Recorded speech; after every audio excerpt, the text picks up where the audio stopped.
All right, what's going on, guys? Simple Sports back again.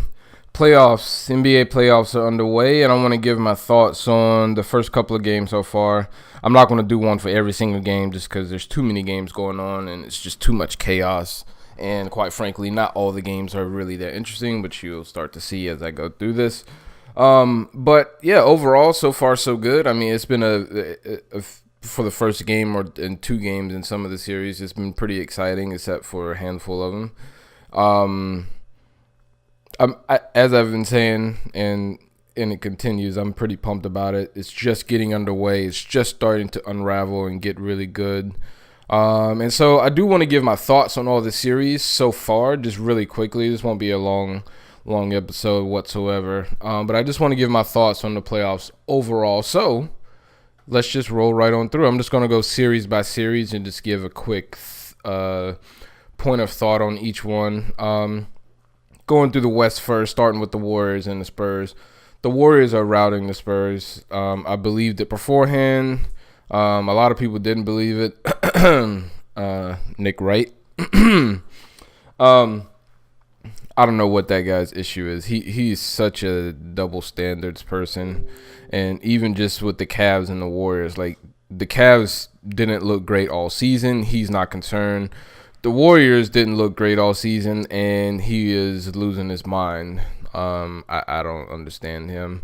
I've never seen someone who was so deep into their biases that they couldn't sway even themselves when the information is right in front of them. But hey, Nick Wright, that's why your nickname is Nick Wrong. It is what it is. Moving on. Rockets T-Wolves, CP3 came up pretty small, in my opinion. And I don't like to say things like that as far as judging someone's game or their knowledge of the game or their talent level or their anything of that nature. I'm not a professional, so I don't want to claim to be a professional. So I don't like saying that someone choked or someone came up small or this person isn't good enough or whatever the case may be. But with that being said, just based on what I saw, he came up small. He almost gave the game away, especially at the end. He had that a terrible turnover that almost cost him the game. Didn't have a great game stat-wise. Had more turnovers than assists, which I never like. The Rockets look pretty much like I thought they looked. A little better than last year, but not going to go much further than last year, I don't think. I think the only team that's really capable of beating them are the Thunder and the Warriors, but I don't think they're even in the Warriors class. I think the only way they have a shot at beating the Warriors is if Steph is unavailable or is very, very limited due to his health. I think that's the only way that they can win. Even without Steph, I think it'd be a tough out. I think they would overcome it in maybe 7 games. But I don't think they could beat them with Steph, and I think it'd be pretty hard for them to beat them without Steph. But that's just me. I don't know. I've believed in them. The second Kevin Durant signed on the dotted line, I thought it was a foregone conclusion for at least the next 2 or 3 years, which this is year 2, and I still believe that no one else is in their class in the West or in the East. So it is what it is. We'll see how it shakes out, but moving on to the Pelicans and the Blazers. AD, I think, has finally arrived. I'm pretty meh on AD. I love his game. I think he's awesome. I think he's practically unguardable. I think he's a great two-way player. I think he's an awesome talent. It just hasn't manufactured itself in winning, and I'm not saying that it won't, but until it does, I'm not ready to put that label on him yet. Much like LeBron James was his first 8-9 years into the league, he hadn't won anything, and I wasn't ready to crown him as the best player in the league or the best player ever, even close to that, until he was winning in titles, not just winning playoff games or winning a playoff series or 2. Chris Paul has done that, but he hasn't won a ring. He hasn't won a conference final even. He hasn't been to the finals. So I reserve, it's like an initiation almost. He's got to at least get to the conference finals. Now, with that being said, we'll see after game 2 with the Blazers, but I think he has arrived officially. He won his first playoff game. Not a big deal, but it's a big deal at the same time. He will certainly need some help going forward if they expect to make any noise this year or in the future. But congrats, AD, on the first playoff win. Hopefully, we're going to see more. Like I said, I love the guy. I just until that notch is put in his belt, I'm not ready to put him in that sort of best player in the league category yet. Best talent in the league, sure, but there's some cachet that goes along with winning, and it's what bumps other players above him, i.e. Kevin Durant, LeBron James, Steph Curry, so forth and so on. Even Russell Westbrook has been to the finals, albeit with Kevin Durant and James Harden, but he still went there. So, and then Playoff P came up big. I don't like the name, but hey, whatever. It's his name. It is what it is. I don't judge.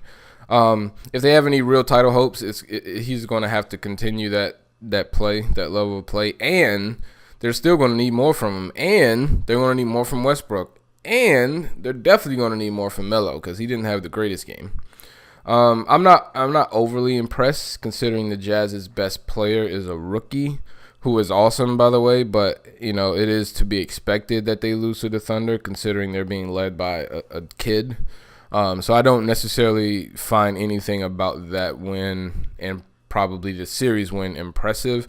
Obviously, it's necessary and it's very, you have to give them credit for winning. I just expect them to win versus a rookie-led team who, outside of him, really isn't that great. They're coached very well and they play well together and they're a good team. They're just not. They're not that yet. He's a rookie. Let's pump the brakes a little bit.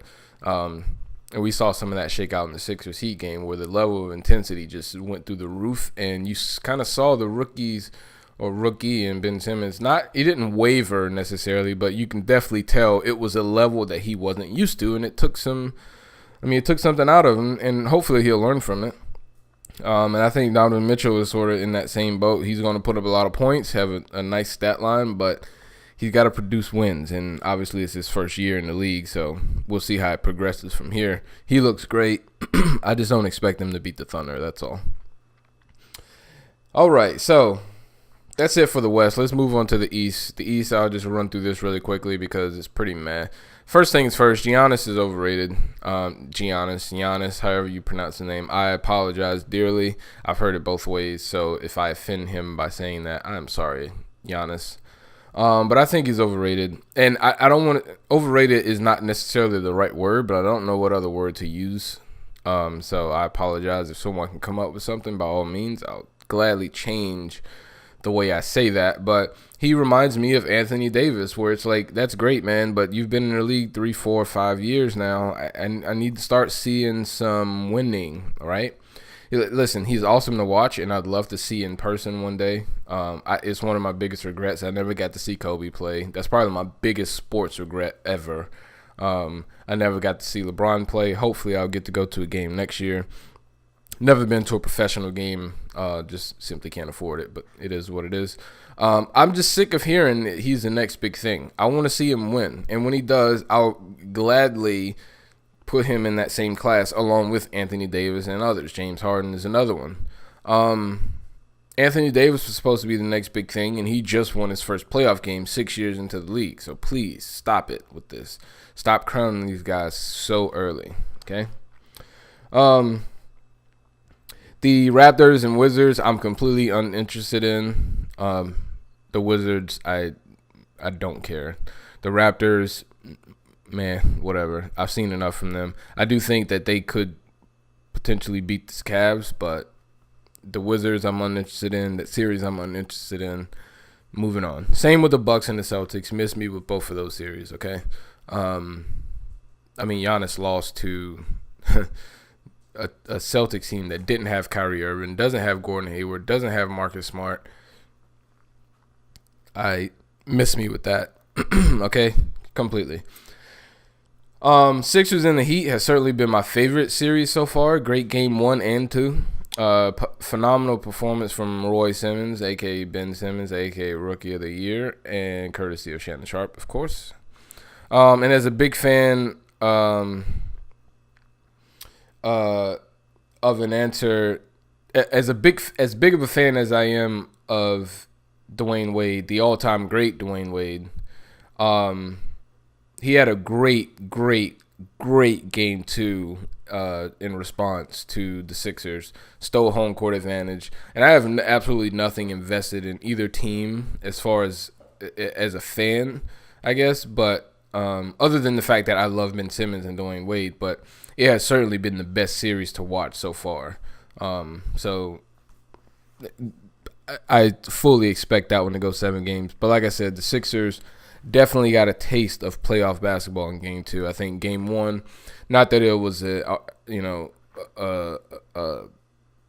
guess a false positive in a way, but they certainly got a wake-up call in game two. So they're going to need to switch some things up. They started giving Ben Simmons a lot more pressure on the ball, not allowing him to see the floor as much as they did before because they were giving him a lot of space, closing down those lanes, giving him 2 ways to go, left or right, versus 3 or 4 when he can go right up the middle of the court, specifically when they're backing off of him so much because he can't shoot, which is understandable, but that's not his game anyway, so you're kind of playing this to his hands by doing that. And they made the adjustment, and I think they got it right. So we'll see how Ben Simmons then responds to that adjustment in the next game.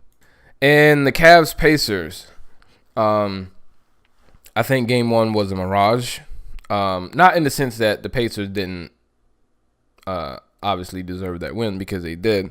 I give much credit to the Pacers for coming out and winning game one very convincingly. I think it was evenly about the Cavs not being on point as much as it was about the Pacers being so great, which is no one's fault but the Cavs. That's their own fault. They hardly practice according to reports, or not enough at least. Certainly have reduced the amount of practice they go into. LeBron James appeared disengaged for most of the game to me. The team as a whole looked pretty dispirited, if it continues, don't be surprised if they get bounced this round, because the Pacers aren't a bad team. I just don't think they're as good as the Cavs. But if the Cavs play like this, and I picked them in 5, and may even push it to 6, given what I saw out of game one, but what I still believe about LeBron James and the Cavs. But this one has me thoroughly confused. I've been off the Cavs bandwagon most of the year, and I even thought they would kick it up a level. And, look, it's only been 1 game, so obviously there's a long way to go, but there can't be another performance like game 1, or it's going to be an early trip to France for LeBron James. And the Cavaliers. Early vacation. They're going to be going fishing a lot earlier than they'd like to. They definitely can't play like that anymore. So that's all I got for today. I just wanted to touch base on what has happened so far. Like I said, pretty pumped. Couple of games tonight. Then we're going to sit back and watch. But certainly entertaining so far. I still think, as I said, preseason of last year, preseason to this year, all year last year, all year this year, I don't think anyone is going to touch Golden State. A couple of teams might get a game or 2. I still think the Spurs might get 1 home game just because I respect Greg Popovich, but I would not be surprised one bit if they get swept right out of the first round and into the offseason, and then they end up losing Kawhi on top of that to my Lakers. That'd be nice too. So that's all I got for today. Like I said, I just wanted to touch base on a couple of things. So I'll see you guys in the next episode. Peace.